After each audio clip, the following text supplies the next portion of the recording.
there. Welcome to the Growth Through Grief podcast, where we interview individuals like you dealing with their own journey from loss to growth, along with mental health experts and growth guides, all with the purpose of helping you heal better, improve mind, body, and spirit, and find your new purpose from the loss and tragedy that you have experienced. Hi, I'm Tom Pacello, your host. I'm a growth evangelist, as well as a fellow widower, having lost my beautiful bride of 19 years, Judy, and she passed away some 4.5 years ago at this point. My guest today is a fellow widower. His name is David Brock. David is a widower of 2.5 years, having lost his wife of 38 years, Kookie, in 2020. And I got to know David from my sales consulting business. I had the pleasure of interviewing him on my Evolve Selling podcast, and David was an absolute pleasure on that podcast when we were talking business. And when I launched Growth Through Grief, David reached out to me and said, hey, I know you've interviewed me before. I didn't realize you were a widower, and I'm a widower too. And we started to share each other's stories. And it was great to connect with David, not just on that business level, but certainly on this very, very personal level that we're going to talk about today. David, on the business side, is incredibly successful. He's an author. He wrote the book, The Sales Manager Survival Guide, and he's CEO and founder of a sales performance consultancy, Partners in Excellence, that is just an amazing business. David, welcome. Well, thank you, Tom. I've been actually, it seems maybe a little weird. I've been looking forward to this conversation. I've watched, looked at the website, and the stuff that you're doing is helpful to me and hopefully helpful to others. And so I've been looking forward to contributing. And David, I have been looking forward to this as well. Just having you share your story and your journey, I think is great. And the more we can do that with each other, I think the more we can help each other to know that, look, I'm not going through this alone. There's plenty of people that have come before me. There's going to be people that come after me. And I think the more we can transparently share, I know that's tough sometimes as men and as business people, we kind of put on our business masks all the time, but it's great to have you on and getting to know you even better this way on the personal side. So I love to start at the beginning of relationships. I think can tell us so much about the relationship and about the people involved. Tell us, how did you and Kookie meet? Well, we first met at IBM in New York City. I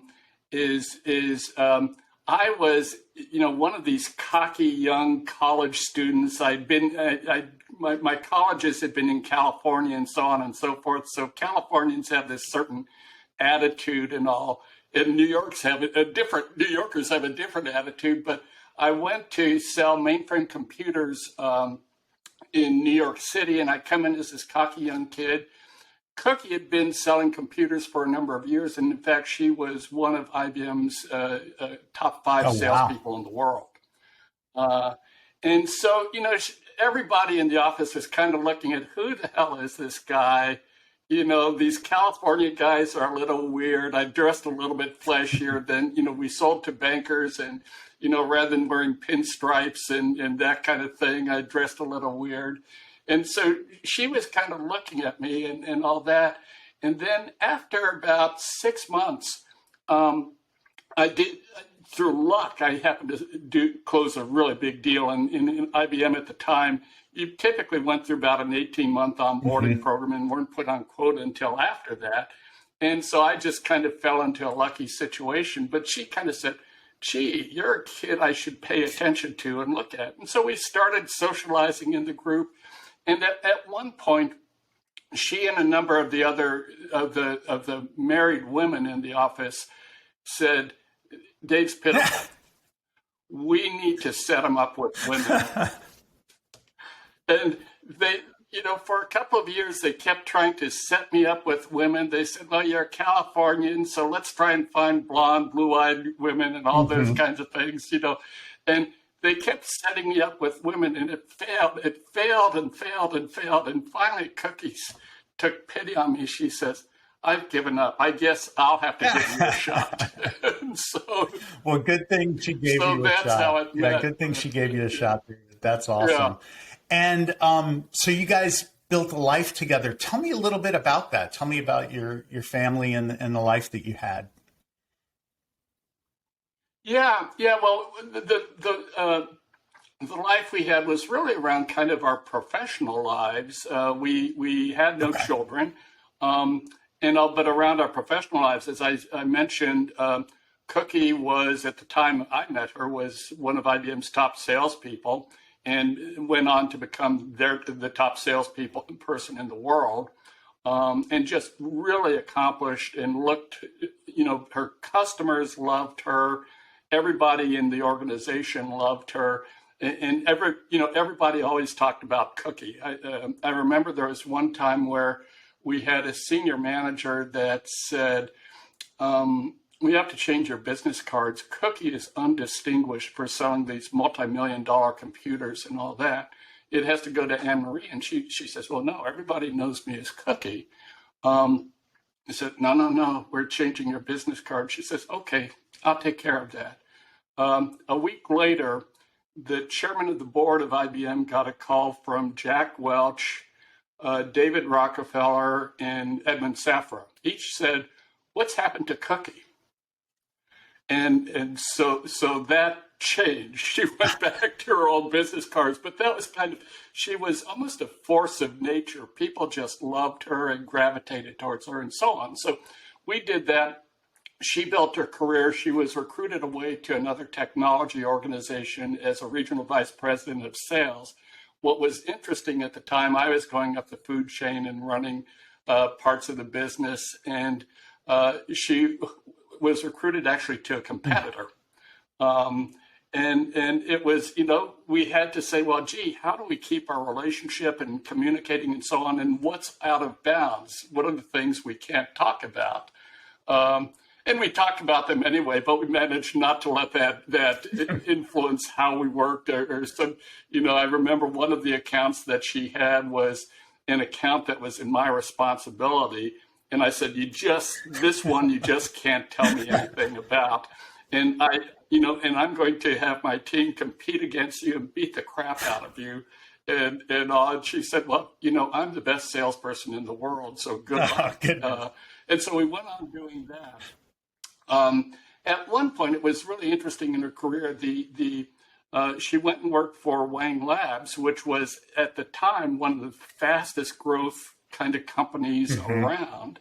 And then it kind of hit the peak and started plummeting.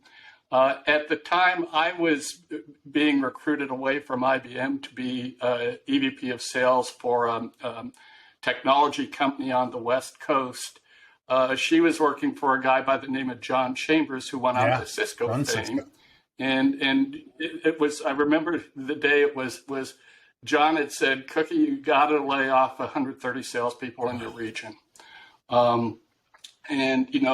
She was trying to figure out what she wanted to do. I was moving to the Northwest, and John had offered her a job as RVP in the Northwest. She went back to John and she said, John, I always overachieved my objectives. You know that. I've laid off 131. Here's my resignation. And what she did is she pursued her dream. She'd always dreamed of becoming a professional chef. So she went to the Culinary Institute of America for their 3-year program, became a professional chef, and then started kind of a catering business, a consulting business. And that's what she did, through her passing. Oh, my goodness. And also that was kind of our life. And, all around a lot of professional interrelationships, around a lot of family, and again, our friends, just because everybody gravitated to her.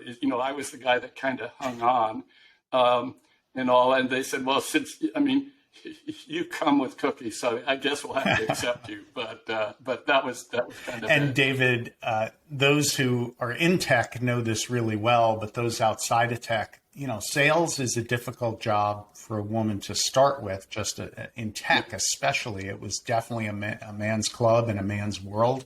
And the fact that she was the top sales rep at IBM and then went on to overachieve so much, and that's real testament to her talent and her tenacity. Yeah, it was amazing because as she moved into managerial roles, and all. She was such an inspiration and a mentor. She had high expectations of everybody, but really deeply cared. And I think that's when you talk to people about how deeply she cared for each person, and she became a mentor. And there are things like when she left and became a professional chef, people who'd worked for her would call her up and say, Cookie, I have this tough forecast review I got to go through. Do you mind if we talk about it before I go through it? Or I have this tough deal. Do you have any ideas? And some of these guys went on to be VPs of big organizations themselves, but they'd call and look for her mentoring and her ideas because she listened really well, she cared, and she was wickedly smart from a sales point of view. So that was kind of, and it's kind of interesting today. I have conversations with people who worked for her in the past, and we always go to a deal or a situation or things like that. That's amazing. So, now, your journey with her ended unfortunately in 2020. Tell me a little bit about that. Yeah. Mm-hmm. Yeah. She passed away on January 14th, 2020. We had just celebrated our 30th wedding anniversary on December 20th of 2019. And in fact, that was the day she went into the hospital. And we were thinking about going out to a fancy dinner, and I noticed she wasn't doing well, and we ended up having to go into the hospital. But over the prior 3 years, she had struggled with cancer. Mm-hmm.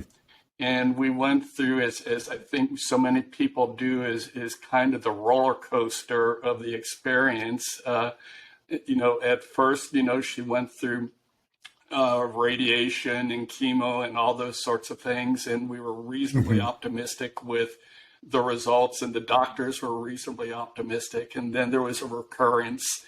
And again, it was interesting. The doctors said, we're working with you and we believe we can save your life and have it go into remission. At about 6 months before she passed away, they said, we can only work to try and extend your life and to try and give you the best quality of life.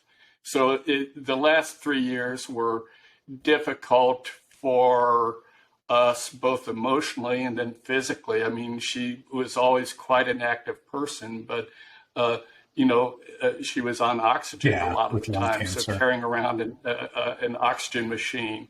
She was a huge golfer, and she no longer had the physical capability, even though everybody was so. We would put the oxygen machine in the golf cart, connected to the bat, all those sorts of things.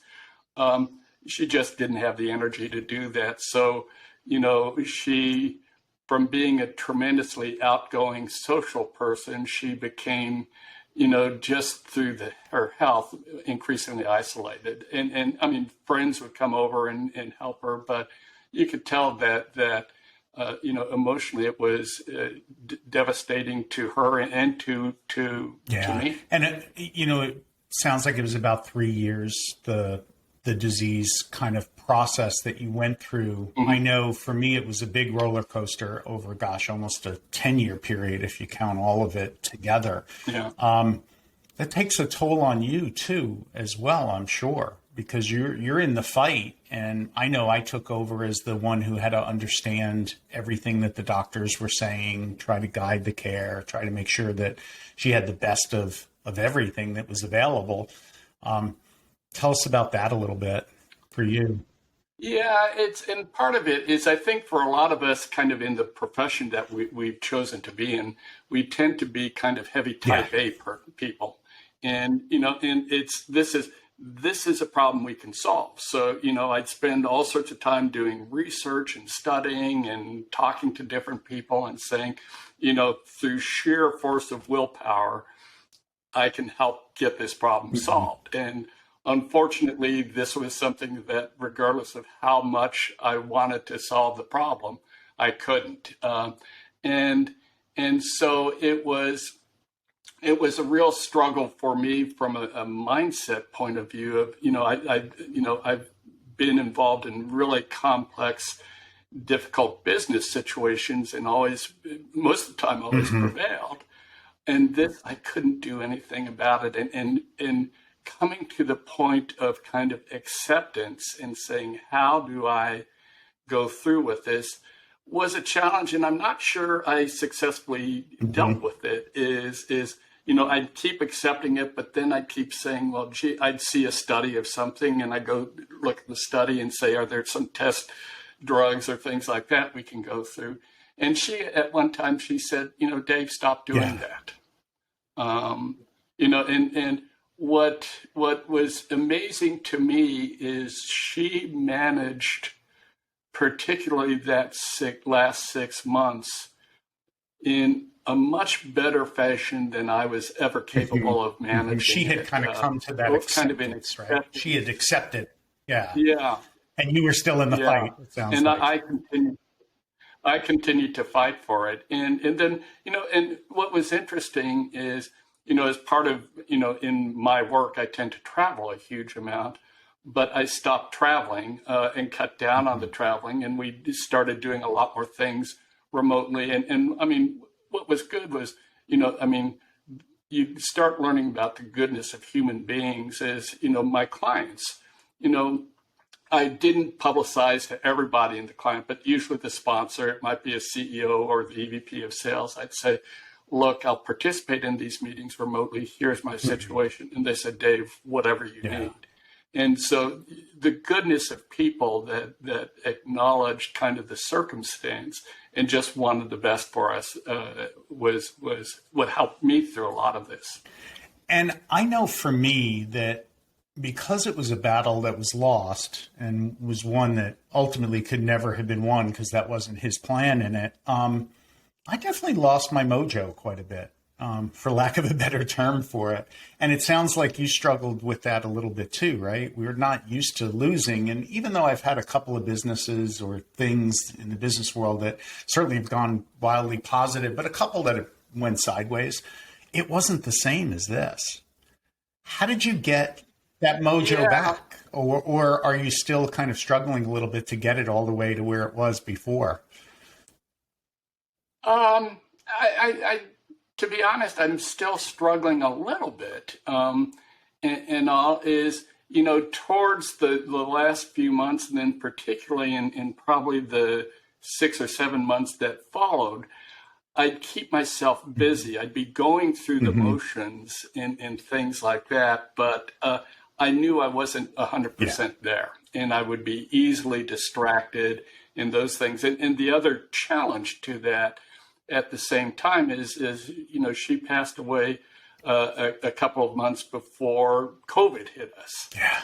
And so, the changes in COVID and the isolation where my inclination was to travel more, be more engaged, to get out and do things, if even for the distraction, all of a sudden we were shut down. I couldn't do those things, even going to church. I mean, church where there are people I could talk to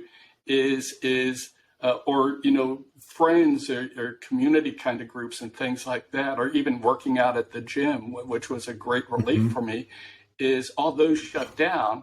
And I lived on these screens. And lived in my house. So that the timing of it and going through where I most needed to be engaged and involved with people, unfortunately, COVID made that very, very difficult. Yeah, and the interaction digitally is not the same. This little screen that we're even recording this on isn't the same as if we were in person in the studio. That human touch wasn't there for you either. So yeah, that had to be doubly tough. I mean, there's a compound grief aspect to that. You lost your wife, and then you also lost a lot of ability to kind of recover from it right at the same time. That's exactly it. A lot of the things that, I've been reading, or people, friends who've been through similar kinds of things had said, the sure you do these things, there's the tendency for you to shut down. And they said that's probably not the right thing to do. But with the restrictions of COVID, you had to do those things. And so then you Yeah. start looking at what are the alternatives? How do I get past this and how do I get beyond it? And, I don't know and there again, I'm just always amazed by the goodness of people that came out of the woodwork, good friends, changed the conversations they'd had with me. People that I had kind of known reached out. A lot of people who had gone through similar situations and say, Dave, I just wanted to let you know I'm here. I'm going through the same thing you are. Anytime you need help, just give me a call. And to know that there are people that were thinking about you and praying for you probably at that same time is just really special.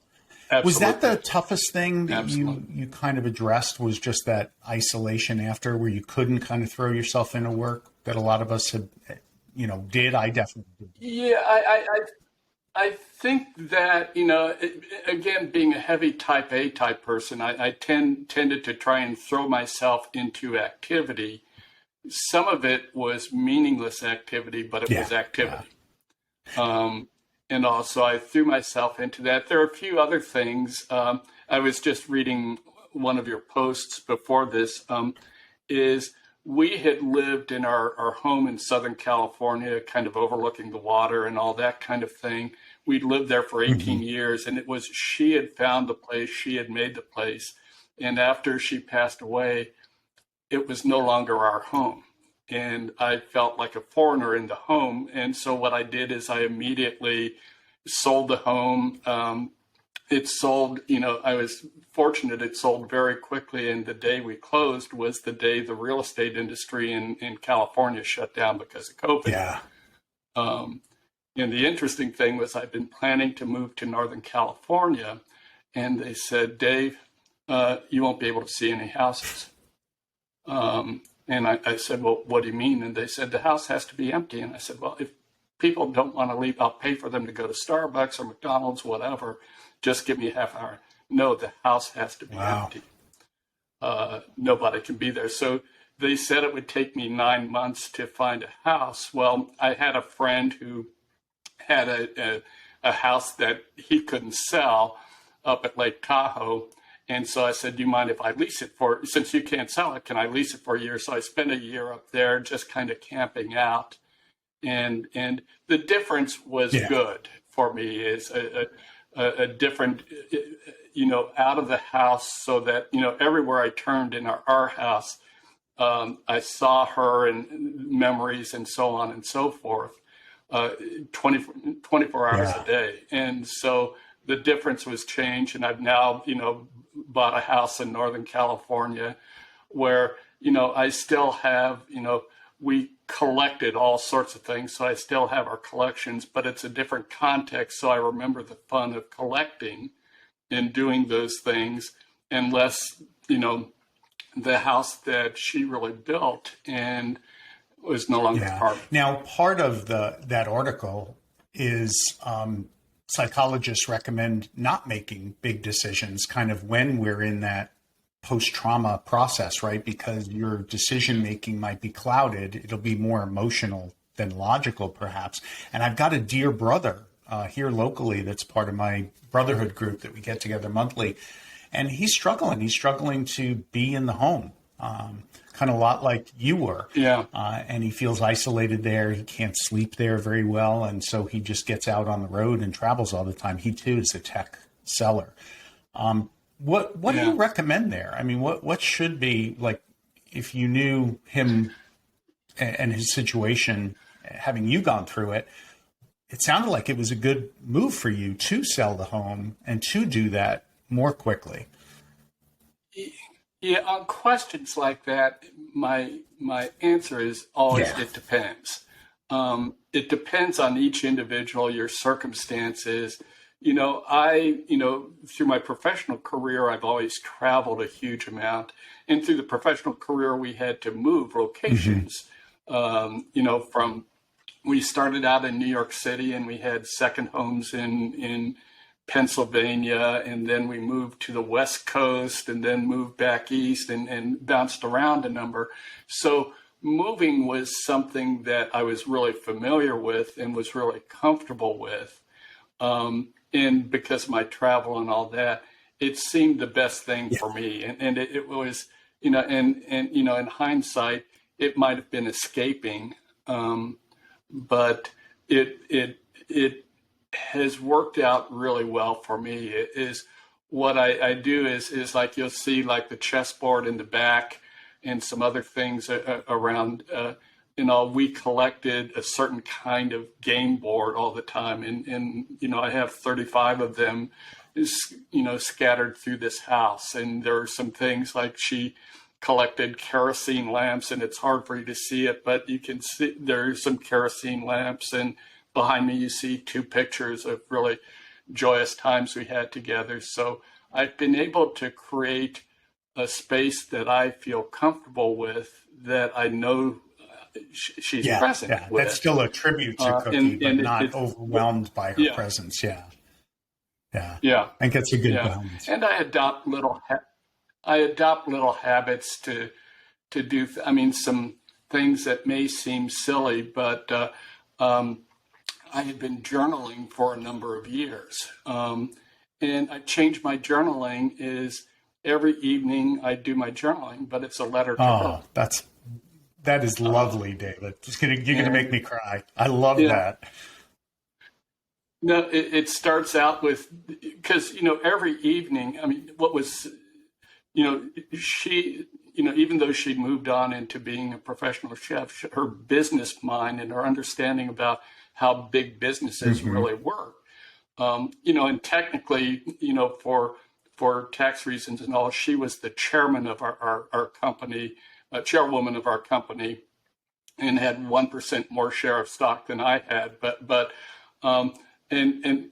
she said, well, since I'm the chairperson of the company, we have to do forecasting and you got to get your act and together. Anyone who's in sales, anyone who's in sales knows this is how much money I need to spend this year. So this is what you need to earn. But we always talk about our days, our professions, her clients, some menus that she was doing, what I was going through. And every evening it was always those conversations. And so now I have those conversations in letters every day. That is wonderful. And a great way to kind of continue that dinner time chat that you all used to have absolutely. Yeah.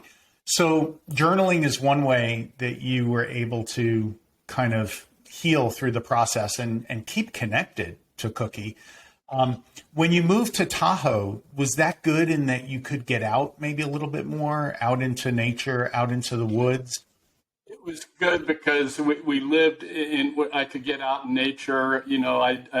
Unfortunately, I couldn't ski because I destroyed my knees skiing, but, hiking and bicycling and doing those kinds of things and kind of refreshing myself, because I lived in Southern California, even though we lived in a beautiful area. Southern California is just masses and masses of people. And so I could be away, and I had some family close by, so I could relate to the family. I had one of the people that had been a lady who'd gone through breast cancer, had been kind of a coach and a confidant of Kookie as she was going through this, lived close by. And so, we were it was able to stay connected with people who cared. And then, as I mentioned earlier, is kind of this community literally around the world came out of the woodwork. And I had people like, you probably know, Jill Conrath had gone through a similar experience with her husband about 2 years prior to mine. And Jill was such a great friend, but Jill would call me and check on me, and we'd have these conversations. And a number of other people, people hadn't gone, but Brent Adamson is a close friend, and Brent would call me every Friday to solve the problems of the sales world. But what he was really doing was trying to make sure I was okay. And all sorts of numbers of people like that. That's awesome. And I had an opportunity to interview Brent for my book as well. So he's a great guy. Jill is wonderful. I haven't had a chance to interview her in the business world, but anticipate maybe one day being able to do that too. What are some other things that you think were helpful in your own healing process? Anything else that you were able to leverage or that you'd recommend? I think, one of the things is I've always been a fairly private person. And my natural inclination would be not to talk about this, to put up kind of a wall about it.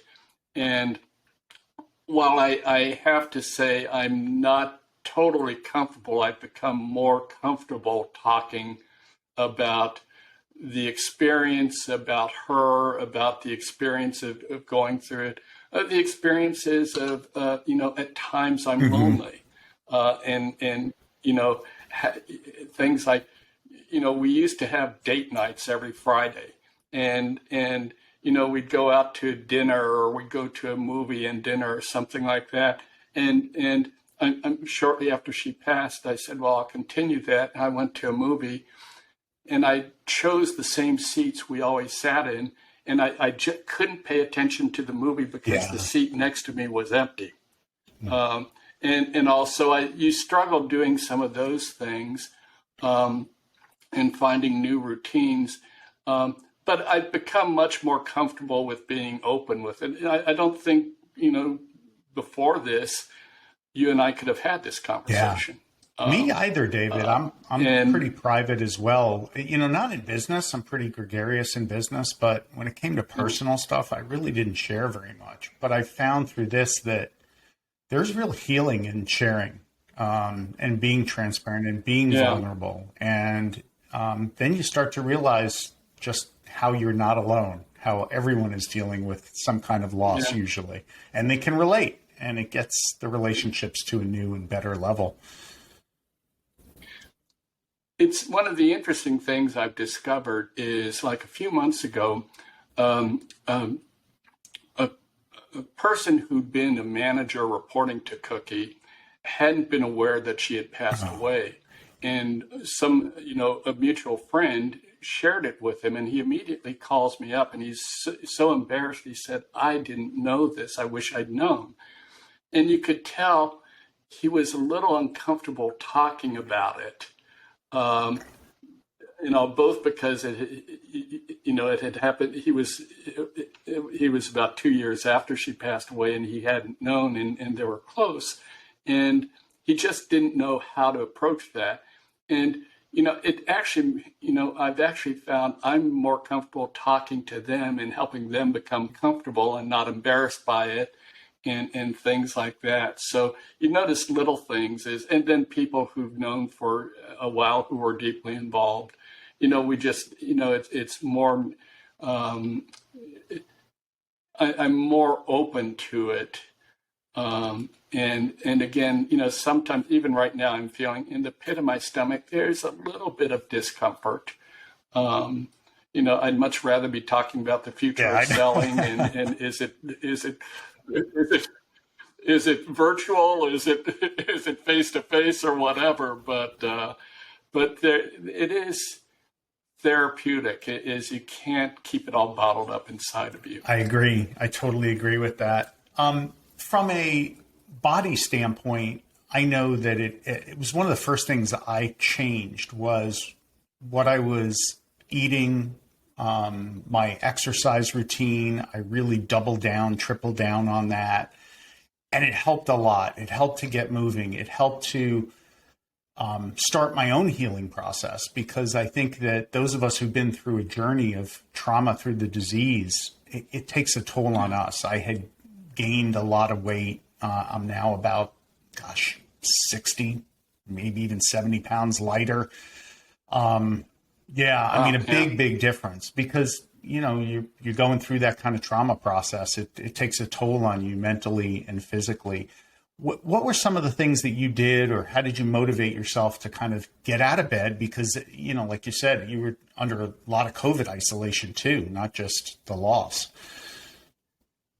Yeah, I don't know. Getting out of bed wasn't really a problem with me. And what I found was, like, during the week, because of my business commitments, working during the week was pretty easy. What got a little bit more difficult is how do I feel Friday and Saturday? Because Friday and Saturday were always our time together. And we do, again, go to the theater, dinners, parties, or just go see something. And so I struggle, and I still struggle a little bit with how do I fill my weekends and what do I do?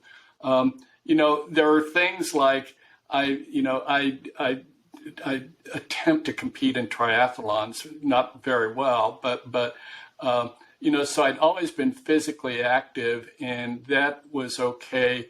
I could get on my bike and ride. Swimming was a little bit of a problem because all the pools were shut down, and I'm not going to jump in Tahoe in December and swim. So, and things like that. So there are certain things that from a kind of workout and fitness point of view that lapsed, and I'm rebuilding right now. If I look at, my physical condition and strength and my timings on certain rides, I'm not where I used to be, but of course I'm 2.5 years older than where I was before. And so on. My eating is I've actually about 6 weeks ago tried starting something new because I found I was just doing the easy things. And since she was a professional chef, dinners were just simple but stunning, and I went back to just a big batch of chili would last me 3 nights, and a few things like that. And so about 6 weeks ago, I take a recipe that I knew was one of her favorite, and my goal for the week is to create a meal on Saturday or Sunday using that recipe. So I both remember her, but I'm getting exquisite food. I haven't managed the way she mixed flavors quite as well. Is like she had such subtlety and depth in the flavors, and mine kind of goes flavorless or spicy. But that's just a little bit better balance with experience. I'm really good from a health standpoint in eating, but really bad that way too, David. So I'm glad you shared that because I do the easy route. I don't cook. She used to cook. I can cook, but I just don't. And it's easy to grab the same exact meal every day, which is just about what I do. So I love that you're addressing that and working on her recipes, which is just amazing to remember some of those things. I have literally hundreds of recipes, and in fact, I have some brand new neighbors coming over this evening for just a glass of wine and a few appetizers. And so I went into her recipes and I said, what are the quick, easy things I could do? And so we're having a few of those. So, and they're unusual. It's not what one typically would have because she was so creative. And so, and they will never know this, but again, I see these little parts of what were such great parts of her, and they're great ways to celebrate our life together. I know you're never going to, with 38 years with Kookie, never going to forget her and irreplaceable. I didn't have this in my list of questions for you, so I understand if you don't want to answer it. Have you gotten out and dated at all? I know your weekends are really important to you, and I don't know if you want to share this, but I know a lot of people are, it's a big question for us as widowers, when do you get out there? Do you get out there, et cetera? I haven't yet.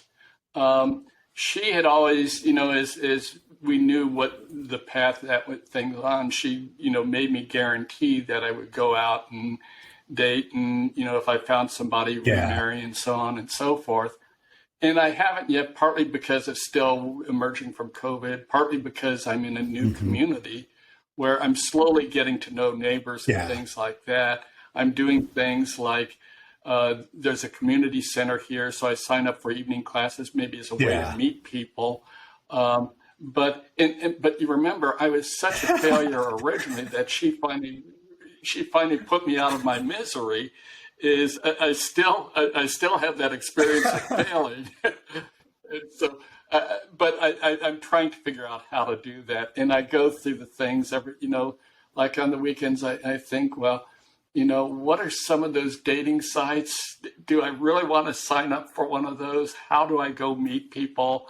So it's something that I'm looking at. I'm not averse to, but I just don't know how to do it. I literally don't know. And there is a little bit of a new world to it, right? I mean, the last time you did it was, for me too, it was, 25 some odd years ago. For you, even longer, probably 40 years if you were married, 38. Yeah. So it was, you met people through work and through their friends and through hanging out at bars in Manhattan, trying to pick up people. And again, I had a track record of miserable failure if it wasn't for her. So that's so cute, David. I love it. I highly recommend, having tried it myself, not doing the dating apps, and I will write an article about this pretty soon. And have it be a little bit more organic, like you said, through friends, through church, through some of the community things that you're doing. Workout classes are great. I do yoga, I do spin, and I've got different families that I consider there at those places. And that's been really, really helpful. And see, I've started doing kind of yoga and some Tai Chi, and I go to the gym for workouts. And I'm starting to have friends, talking to friends saying, how do I, particularly, women that I know professionally, who are happily married and all that, but how do I meet people? And in some sense, I'm trying to get that group that Kookie put together, and trying to get a group of women virtually who try and set Dave up with somebody. And hopefully it'll work out better than that original time, or someone will pity enough to get there. But no, dude. Well, I mean, it worked out in that I found Kookie through that process. So. Absolutely. And, hopefully, as you said, there are those lonely times you want to share times, and our spouses, our partners, irreplaceable. But I can also say, having dated a little bit, it is wonderful to have someone to share experiences with and do that in the right time. And I think that's important too, because everyone has different timing for that. Yeah. And it's just that somebody that you have an evening conversation with over dinner, or you go and do something and just share the experience. Yeah, and you're really cerebral like I am. So I love a smart person just to hang out with and share things with and have those deep discussions. Yeah. Absolutely. And so, Dave, what's the one piece of advice you'd like to leave our growth warriors with, our widowers with today?